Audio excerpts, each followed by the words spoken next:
ሰላም ውድ የቻናሌ ተከታታዮች ዛሬ ማጋራችሁ ስለ ፓፓያ 6 በሳይንስ የተረጋገጡ ጥቅሞች ነው። ብዙ ማናቃቸው ጥቅሞች አሉት።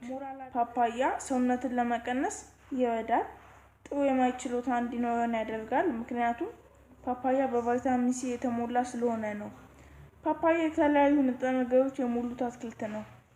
አንድ ትልቅ ፓፓያ ወደ 235 ሚሊግራም የሚሆን ቫይታሚን ሲ አለው እና ደግሞ የቫይታሚን ኤ፣ የፖታሲየም እና የካልሲየም ጥሩ መገኛ ነው።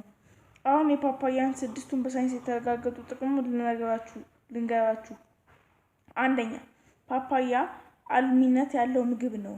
ስለሆነም ሰውነታችንን ለመገንባት ረገድ ትልቅ ሚና አለው።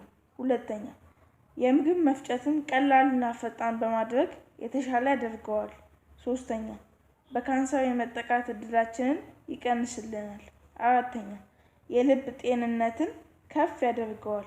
አምስተኛ፣ የተቃራኒ የስኳር በሽታ ባህሪ ያለው ማለትም በስኳር በሽታ እንዳንጠቃ ያደርጋል።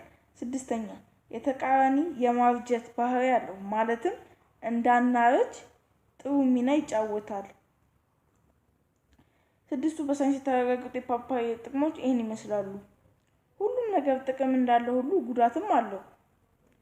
ስለዚህም ፓፓያ መብላት በሌለባቸው ሰዎች ሲበላ የራሱ ጉዳቶች አሉት። እኔ ከዛ ውስጥ ሁለቱን ላጋራችሁ። አንደኛ፣ ፓፓያ ለእርጉዝ ሴቶች በፍጹም ሊበላ የማይገባ ምግብ ነው። ሁለተኛ፣ ለኩላሊት ታማሚዎችም ልክ እንደ እርጉዝ ሴቶች ይህንን ምግብ መብላት የለባቸውም። የዛሬ ቪዲዮን በዚህ አጠናቅቄያለሁ። የሰብስክራይብ ማድረግ አትርሱ። በላይክ ማበረታታችሁን አድርጉ።